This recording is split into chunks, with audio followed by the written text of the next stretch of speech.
Hello and welcome to this episode of Cars in Education. I'm delighted to be joined by John Magee today, and John is a I'd describe you as a special character, John. I'd describe you as a special character because the podcast that we have, Cars in Education, is all about improving lots of little things in school.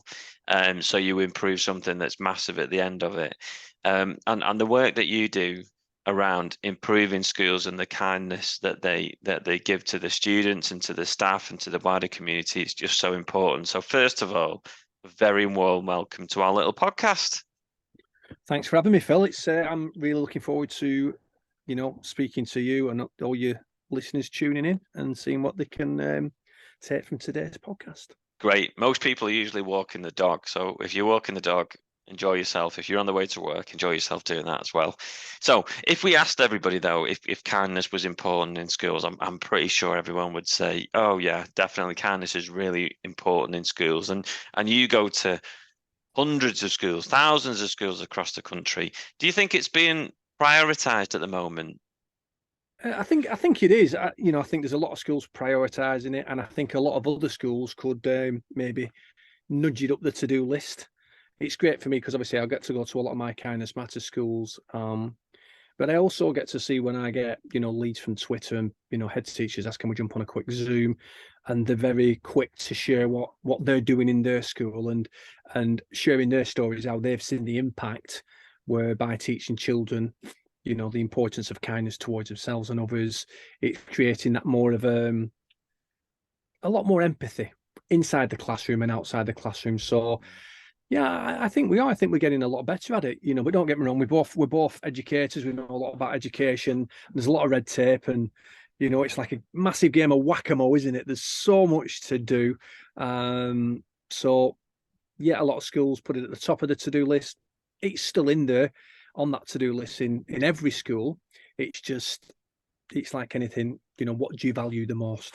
Yeah, because it's that's what most people would say. I think if you ask them, they would say they'd probably be a bit defensive about it. Maybe I'm just thinking of myself here when I was ahead, and you'd probably be defensive, thinking, "Yeah, I think we do. I'm sure we do." But you've also got a million other things that you're trying to champion as well, and it's like you say, the red tape kind of things do take up a lot of your day.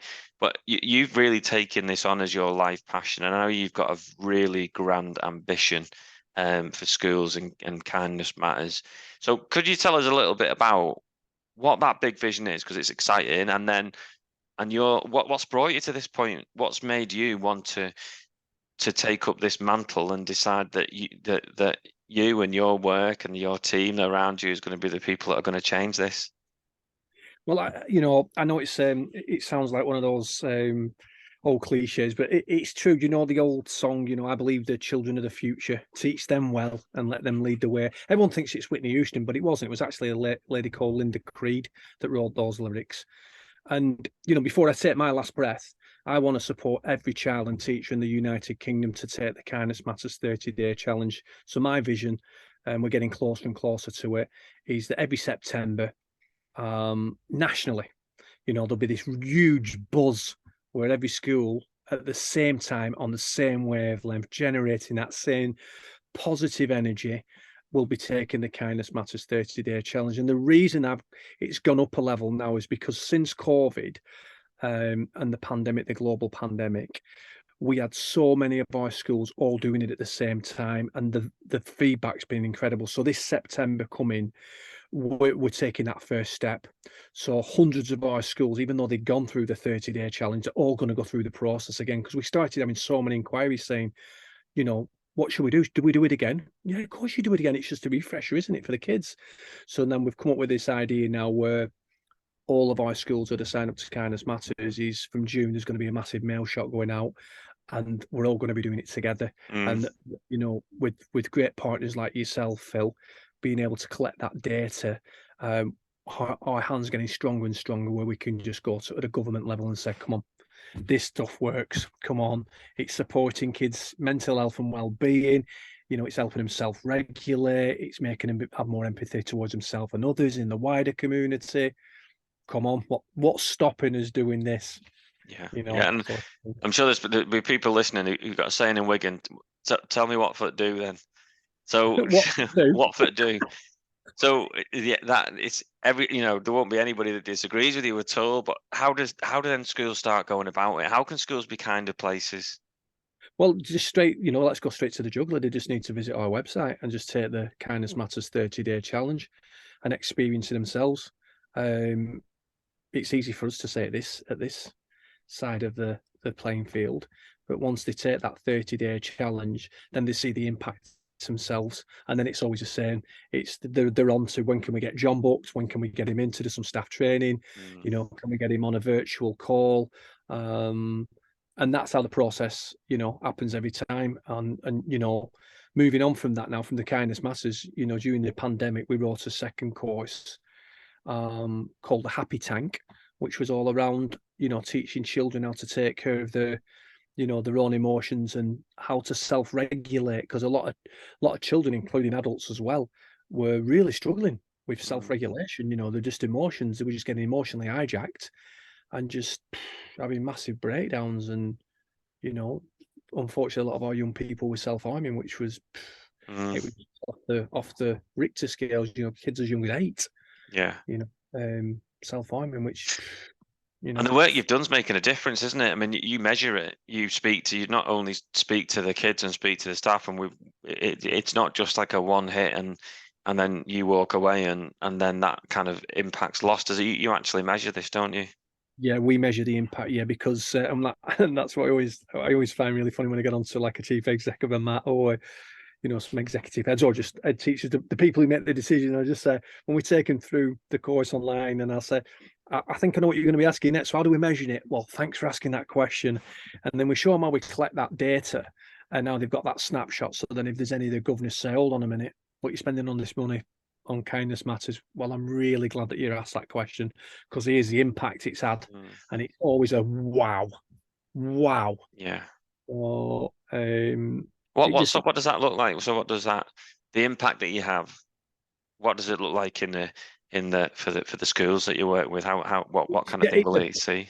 it's a big one on behaviour, Yeah. massive on behaviour, and kids being more compassionate, more having more empathy for their teachers, for kids who might not have empathy for. They really start to tune into those feelings, because everything that we do at Kindness Matters is based on a lot of positive psychology around NLP, neuro linguistic Mm, programming, and there's many frames of reference in positive psychology, but what the big one that I'm really passionate about, which is why we can demonstrate the impact, is experiential learning.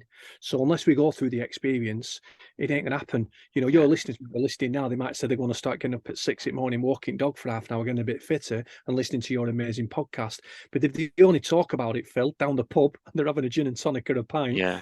A, they're not going to grow from your amazing podcast that you share to our listeners. B, they're not going to get the exercise, and the dog's going to get a bit fat and upset. Yeah. It's action. You've got to take action. So by doing that, all of our kindness tips or any of our courses that we write and develop have a very strong call to action, which means the child goes through the experience, learns from the experience, and then they go, it works. I feel good. Well, why wouldn't you want to do more of that? Yeah. And And do you find a real increase in ownership of the children? Because maybe when people, if they work with you, they might believe, well, you're going to come in and tell the teachers what to do to make that change. Your work seems to me like it's a lot more about educating the kids, who are the ones who are the ultimate ones we want to affect, getting straight to them, as well as helping the educators in the school as well. yeah, we have like a dovetail approach. So we have like a mini scaffold on all of our kindness tips. So there's something there for the teachers. So the teachers like it because then they've got a massive tick in the CPD. It's not putting extra beans on the plate. So they like that, where it's not taking extra time. They enjoy seeing the rapport it creates with the kids and the vibe it creates. And then back to that quote before, the children are the future. Teach them well and let them lead the way. And what you find in a lot of our primary schools, because we deal with primary and secondary, is that you see these kids that some are really, they get to about year 4, year 5, they start to worry about transition. They start thinking, oh, what's it going to be like in year 5? Mm, And it mm, starts then, doesn't it? Oh, what's it going to be like if I fail my SATs? Or what's it going to be like when I get to year 7, when I get to high school? So what we found is a lot of these children are very creative.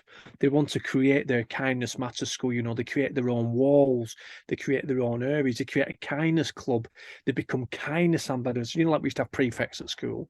We're having these kindness ambassadors now that are, that are championing and creating these great ideas. Like we have something called Padlet. I don't know if you've come across Padlet. Mm, A lot of our kindness matters schools share the resources in there, so that, say, one of our schools in Essex, for sake of argument, or one of our schools in Salford or Blackburn, they can see then what's mm, what's going on in different areas and go, oh, we can model that, because we don't reinvent the wheel, do we? We support each other, and this is, I've never seen anything like it. I don't know, you haven't, Phil. The support and the collaboration of everybody in education has been absolutely phenomenal. I've never witnessed anything like it mm. since COVID. There's been a lot of bad stuff happen during COVID, but I've never seen as much kindness. I've never seen as much collaboration. Where that's how you Mm. and I become good friends, and lots of others. Drew Povey and other people, Chris Dyson. Never didn't know him from Adam. Just knew him Yeah, on internet, on Twitter nets, and I'm on national frameworks with heads, and we're just all supporting each other. yeah, definitely. And and you phrase it as the happy tank training. Is that be right? The happy tank training, and then you deliver that program in schools, and schools can own it as well. So Yeah, what sort of things are included in that? yeah. So with the Kindness Matters courses online, the first course is a Kindness Matters 30-day challenge. Then most schools are, they're on the inquiries. Can we get you in, John? Can we book you? Yeah, So I deliver a Kindness Matters Super Learning Day. I still love teaching the kids. They're my greatest teachers. They really are. It takes a lot of energy now, because I'm like a Mr. Tumble. You yeah, go in and to get to their level, and then if you're doing key stage 3, which is where I cut my teeth, yeah. that's 70-30 split at the moment. So 70% primary schools, Kindness Matters Super Learning Day. It's high impact, straight from an assembly morning till about 3:30, getting around every classroom. I have one called Words of Power, which I teach children that their words have superpowers, and how we can use them to help people, not hurt Mm, people. They love it. Bring in lots of the Spider-Man stuff, but it's high impact, and it does, it takes a lot of energy. But then same with the key stage 3, really starting to help them focus, moving towards a GCSE, being respectable members of the community, really thinking about, being what I call loud and proud, walking around with your school uniform, being really proud of, having this thing that they're getting for free called education, that some kids would, swim across the English Channel and do anything to get, let alone have it for free. They'd be willing to pay for it, and yeah, just help them see the value of education and the consequences of risk-taking behaviour. Because, as you know, Phil, I'm from a colourful background. I've seen a lot of life, and I've seen a lot of adversity, and I've seen a lot of death. And I believe every child deserves a chance. And for me, one of the greatest pathways to get out of social deprivation is education. yeah. And it's not. I think we were speaking before we started recording that kindness. Sometimes people can think, oh, it's a soft option, or this would be nice to put in, but kindness can be tough sometimes. It can be tough to have that real strength, kind of that kindness Mm. superpower, if you like. And you mentioned impact there. What I mean, this is what all school leaders will say, won't they? I'm sure. What's the impact? What's the impact of it? And I guess it varies between individuals. If you've got the more receptive you are, the better, like anything. But what sort of impact have you seen when you've gone around it that's been specific to what you do? I think the best one is when if I had a pound for every time an head teacher said to me, John, we've had the parents on. We've had the parents. Can't thank you enough. It's helping us get those links now with parents, because the kids are going home and they're like washing a cup, or they're putting the dirty laundry in the basket, because these are kindness tips. So when they watch a video from the kindness coach and he says, your kindness tip today is this: when you go home tonight after school, just maybe look around the house and don't ask, just do it. Like the night tick, what does it say? It doesn't say just try, it says just do it. Look round, dirty cup, wash it. Be careful the water's not hot. Go to your bedroom. Is there any dirty laundry? Take it to the wash basket. If you want to up your game, stick it in the washing machine. Don't turn it on though. So when they go on, then you've just got parents, and honestly, every single school says that one always filters back through. Great. Another one, massive one, is kids just saying thank you for a good lesson. you Mm. know, before they rushed out onto the playground. A lot of primary kids just turning around and saying, you know what, thanks for a good lesson. Really, really grateful. You're a good teacher. Just these little small words that make a massive difference. Yeah. Massive difference. Yeah, absolutely. Because it's not. It's the small. It's all within all our power as well, isn't it? You know, it's within all our power and all the students. So I know teaching a lesson when the kids walk out and say thank you, it has an unbelievable effect on me. Before your next lesson, you think, oh, sometimes they're saying they don't even mean it. They just had a good time, you know. But you can really create that positive atmosphere, and you've done that in lots of schools. What would you say?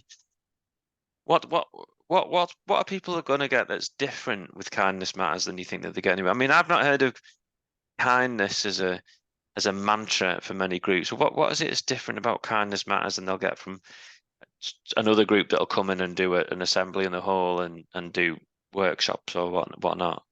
I personally, it's easy for me to say, but since back in 2009, when I started to look at this, how I could scale up, the work I was doing in schools and traveling around the UK, it was video for us.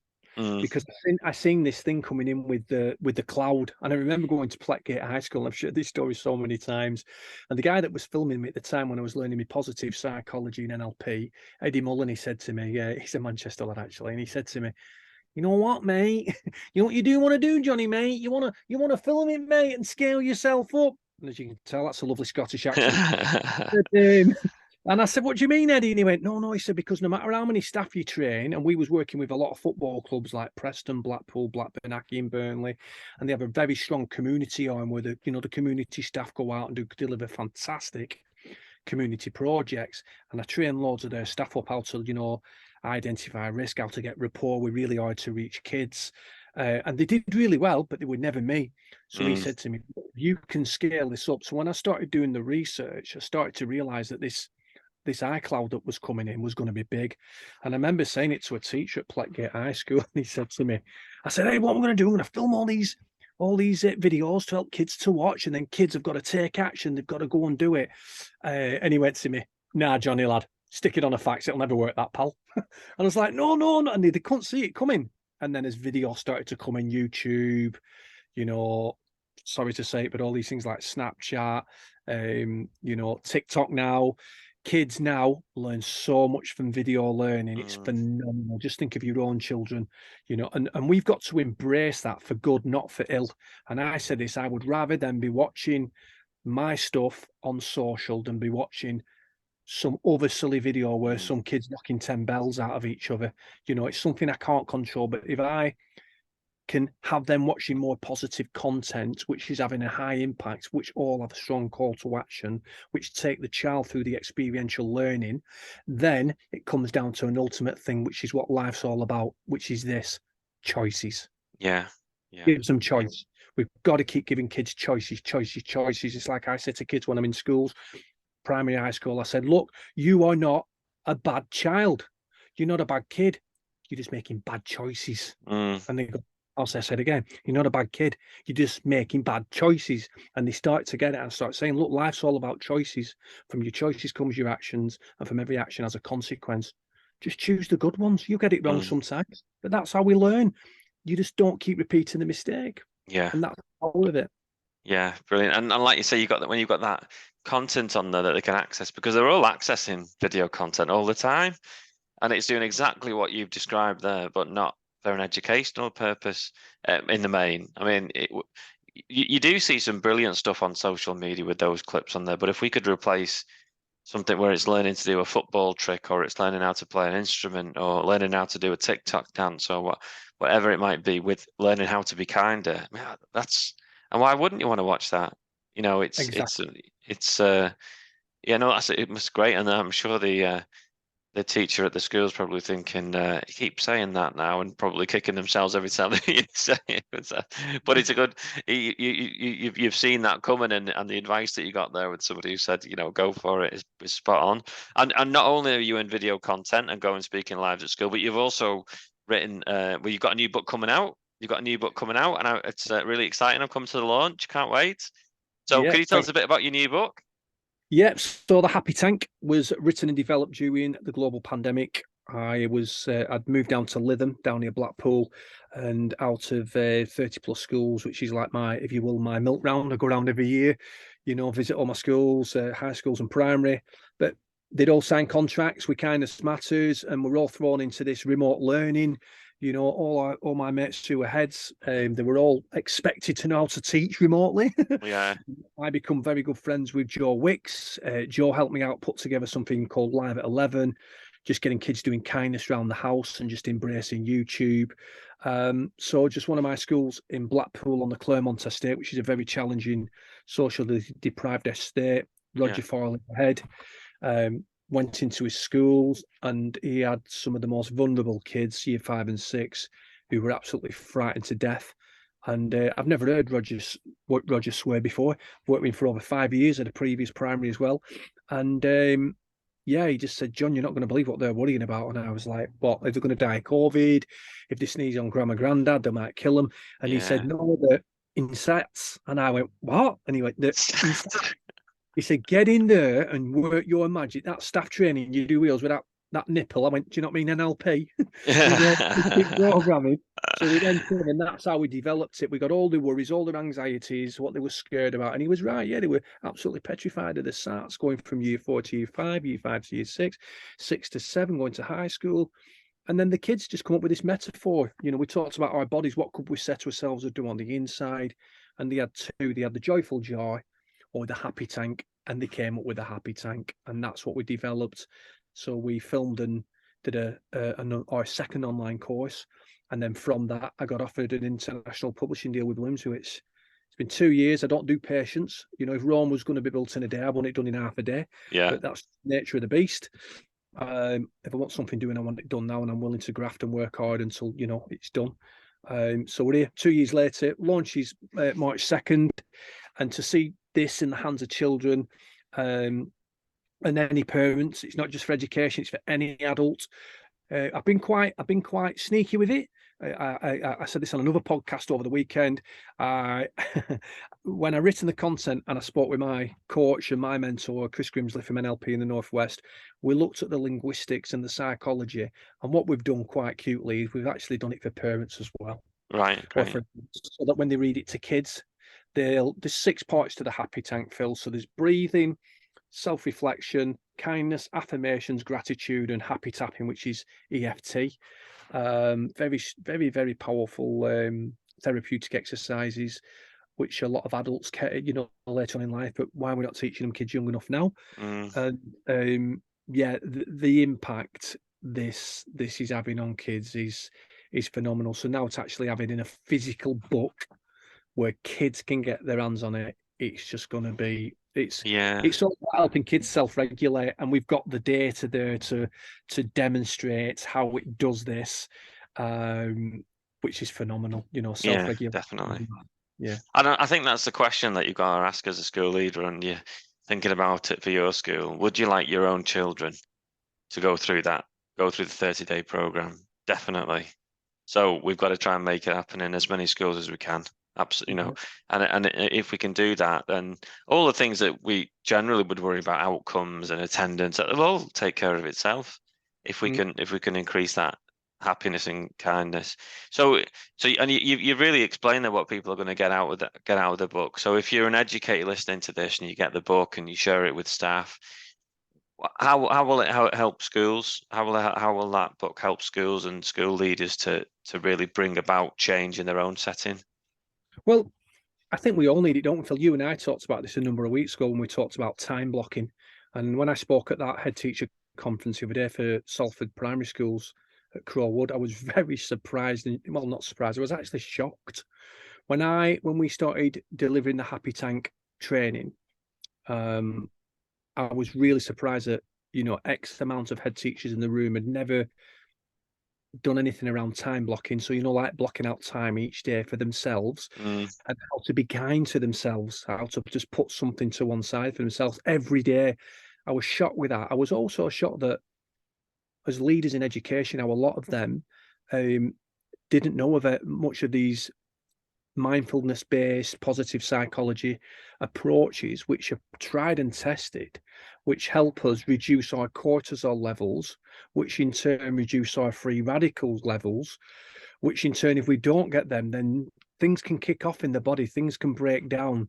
If our diet is out of balance, if our fitness is out of balance, if we're in excess of drinking too much alcohol, then things can get a little bit tricky on the inside. So Mm, I was very shocked to see that a lot of these leaders are not putting themselves first and not being kind to themselves, and that's what the Happy Tank's about. yeah, Happy Tank is it's one of the first steps of what we call rich in kindness. It's the first step, which is kindness towards yourself. It's the great. old story of the oxygen mask on the plane. You've got to take care of Yeah, yourself. yeah. And where can people get it from? I mean, hopefully So yeah, people listening to that now, where can they get it from? it'll be available on Amazon from the 2nd of March and Bloomsbury on Bloomsbury website. It's called a Happy Tank. Great. And it must be so rewarding. Do you ever take stock and just think, this is a really worthwhile thing here every day? That you're on a mission that's going to help so many people, so many children. And I think when you give those messages to teachers, you think about all their children and themselves and their relatives, and it's just exponential the impact that you can have.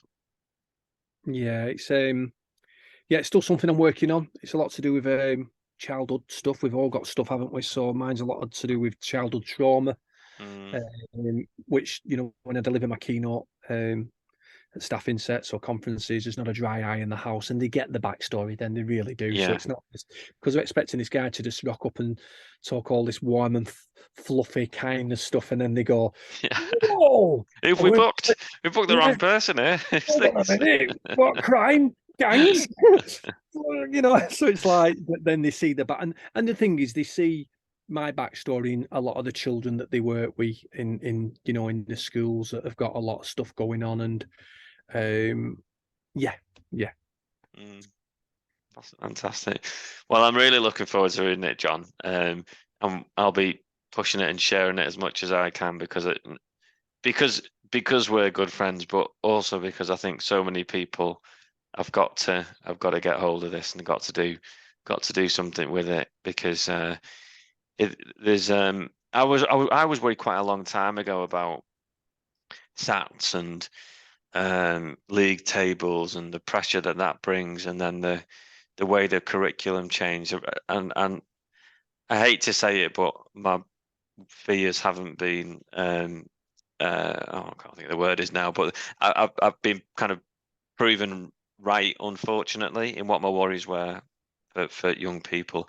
But that's not without the opportunity to do something about it.